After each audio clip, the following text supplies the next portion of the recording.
خدایا خود را بشناسم. کتاب خاطرات از ادبیات شناس و نویسنده شهیر تاجیک زنده یاد رسول هادی زاده. تهیه و صدا رامین هادی زاده.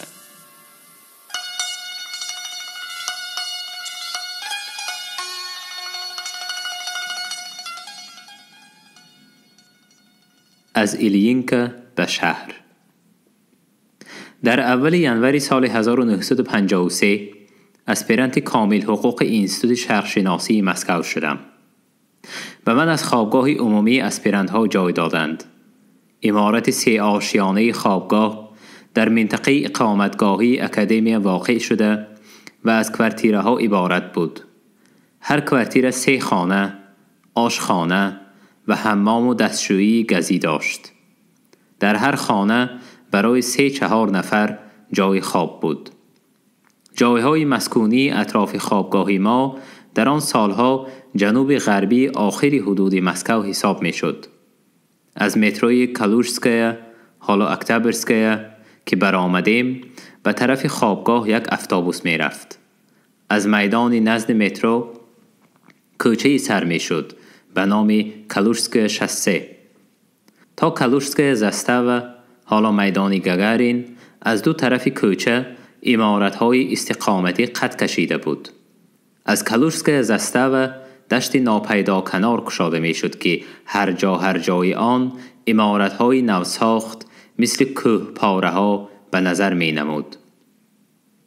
عمارت اولین از طرف راست بناهای اتفاقهای کسبه اتحاد شوروی، از طرف چپ چند عمارت محتشم تیرگونی پژوهشگاه‌های علمی اکادمی که نامشان معلوم و مشغولیت‌هایشان پنهانی بود. بعد بناهای استقامتی که یکی از آنها خوابگاه ما بود.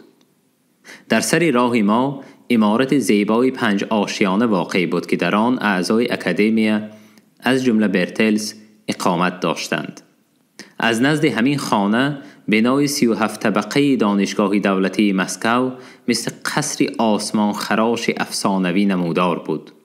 این بنا برای استفاده آماده بود و می گفتند که ماه سپتامبر همین سال درهای خود را برای دانشجویان خواهد گشاد.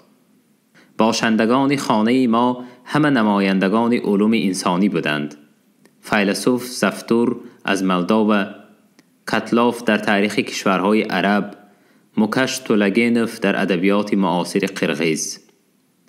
ما بامداد در خانه ناشیدا کرده به اینستیتوت‌های خود یا کتابخانه رفته کار می کردیم و شب ساعت 8-9 به خانه می آمدیم. هر کس با خود از مگزین غذای می آورد. همه در آشخانه جمع شده شام می خوردیم و با هم گرم و شیرین صحبت می کردیم. در ماهای اولی به شهر آمدنم روزانه ها بیشتر در کتابخانه لنین کار می کردم. از روی مرتبه دانشم اجازه داشتم که در زل رقم 3 کار کنم. این بهترین، بزرگترین و زیباترین تالارهای قرائتی کتابخانه بود. بلندی سقف، نقاشی و گچکاری و کندکاری های در و دیوار و سقف و ایوانهای گرداگرد چوبکاری و قندیل و چراغهای برنجی زرندود تالار بی مبالغه قصرهای شاهانه را می ماند. در زل اندر کم 500 نفر مشغول مطالعه و تألیف و کتابت بودند و کسی به کسی خلل نمی رساند. خاموشی بود که اگر پروانه پرزند شنیدن ممکن بود. در خاموشی گاه احساس پیدا می شد که گویا در کرسی فلک نشستم و از شاخهای درختی مبارک زیتونی لا غربی و لا شرقی، سوره نور آیت 35، برگهای سبز و تر می چینم. در زل دل کس گشاده می شد. همه تیرگی های زندگی زمینی به پرده فراموشی پیچیده پر و بال الهام کس را به جهان پاک و بی آلایش می برد. برای نوشتن رساله تمام مواد و اسناد مهیا بود و در خوابگاه 3 روز هفته تا ساعت 2 به تحریر مشغول بودم.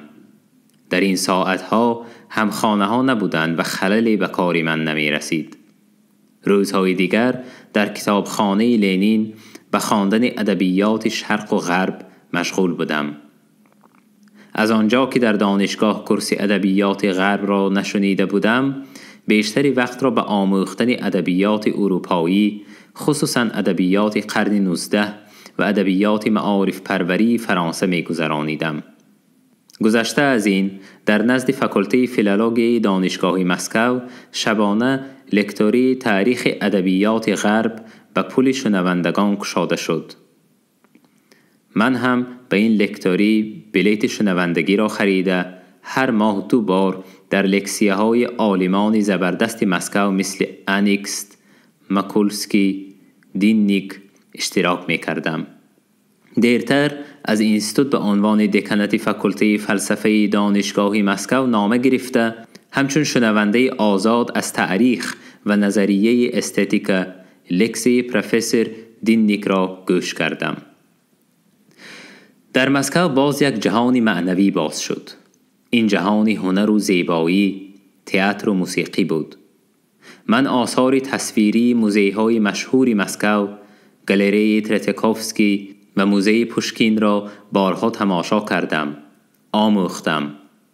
در تاشکند به شرافت دوستی و همنشینی با آهنگسازان نامی متوکل برهانوف و لیویف و ملاقندوف و یوداکوف و موسیقی غرب کم و بیش انس و آشنایی پیدا کرده بودم. این محبت و شوق در ضمیر دل بود و امکانی نداشتم که راهی به دنیای افسونگر و سحرآگین موسیقی پیدا کنم. در مسکو به این دنیا راه یافتم. از ثروت روح افزا و معنوی بخش آن در و گوهرهای فراوان ذخیره نمودم. شنیدن کنسرت های تالار بزرگ کنسرواتوری وزلی کنسرتی چایکوفسکی روز و ساعت های سعادتمندترین بود در آشامیدن لذت آثار موسیقی کلاسیکان جهانی، در اجرای نوازندگان نامی و ارکسترهای سیمفونی مشهور مسکو. در بلشای تئاتر و فیلیال آن، در مالی تئاتر و مخط گورکی، در تئاتر مسوید و میاکوفسکی از روی نقشه های قبلی و نمایش های بهترین می رفتم. باز یک جزئیات زندگی مسکو که برای من نو بود ولی خیلی مفید آمد، مردم مسکو در نقلیات شهر راه دور و دراز را که نیم ساعت و 1 ساعت طول می کشید بیهوده نمی گذرانیدند. برابری به اتوبوس یا نقلیات دیگر در آمدن، جای نشست یافته یا بعضا در گوشه راست ایستاده کتاب یا مجله و روزنامه می خواندند. از روی حساب تقریبی من در چند روزی طی مسافه ها 1 یا 2 رمن را به آخر رسانیدن ممکن است. در پیروی ساکنان مسکو در نقلیات کتاب‌های بدیعی یا علمی می خواندم. در آن وقت ترجمه رمن تورگنیف عرفه را در عهده داشتم. در نقلیات پاره‌های رمن را خوانده در فکرم ترجمه می کردم و پس به خانه آمده در ماشینکه چاپ می کردم. این بود برکات و فیض زندگانی مسکو که در رشد و کمالات معنوی من نقش و اثری نمایان گذاشت.